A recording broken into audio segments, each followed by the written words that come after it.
Breaking news. Breaking news. Breaking news. Côte d'Ivoire, 5e édition de la journée du souvenir et d'hommage des armées. Merci de rester sur CNN. Breaking news. Breaking news. Le Premier ministre chef du gouvernement, M. Robert Begré-Mambé, avec à ses côtés M.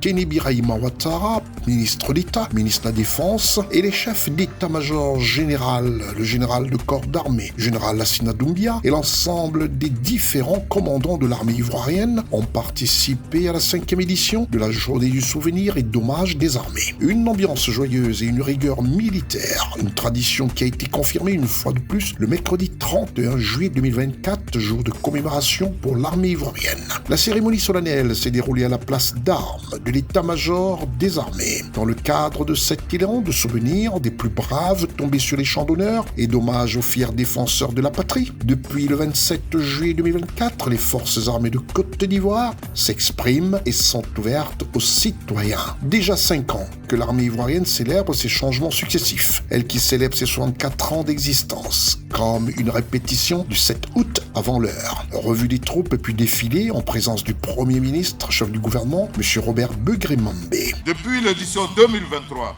l'armée ivoirienne continue de rayonner à l'extérieur, renforcer ses capacités, adapter sa posture et son format.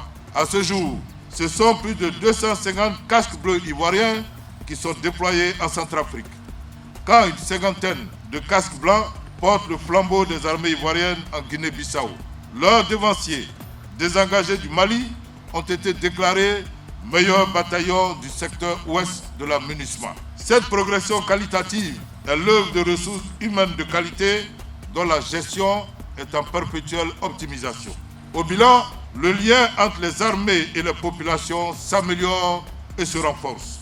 Il est certainement temps de s'apercevoir que l'armée rebâtit la confiance et dissipe la méfiance au fil des années. M. Tene Birahima Ouattara, ministre d'État, ministre de la Défense de Côte d'Ivoire, au nom du chef de l'État, chef suprême des armées de Côte d'Ivoire, son Excellence Alassane Ouattara, s'est avéré galvanisateur. L'État est attentif à son armée et soutient son épanouissement total. Cette année, les forces armées de Côte d'Ivoire ont décidé d'aller à la conquête de leur fierté.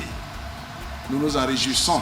En choisissant ce thème, elles veulent affirmer ici, haut et fort, à son Excellence le Président de la République, chef suprême des armées, et au peuple ivoirien, que les investissements de ces dernières années leur ont permis de conquérir leur dignité de soldats.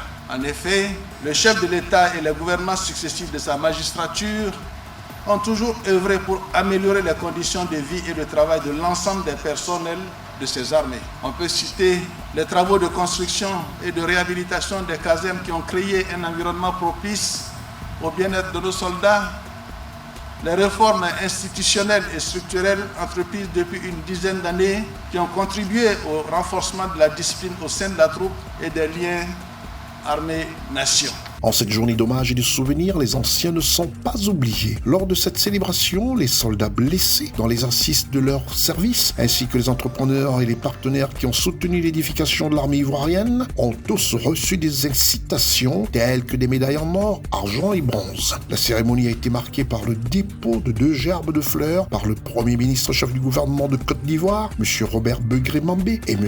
Tene Birahima Ouattara, ministre d'État et ministre de la Défense de Côte d'Ivoire, devant le soldat inconnu. Merci d'être sur CNN, la télévision autrement. Les programmes se poursuivent. Retrouvez toute l'actualité afro-mondiale en ligne et en multidiffusion sur CNN, C-Web Info et plateformes digitales, Facebook, YouTube, Instagram et en simultané sur Radio Voltage 2.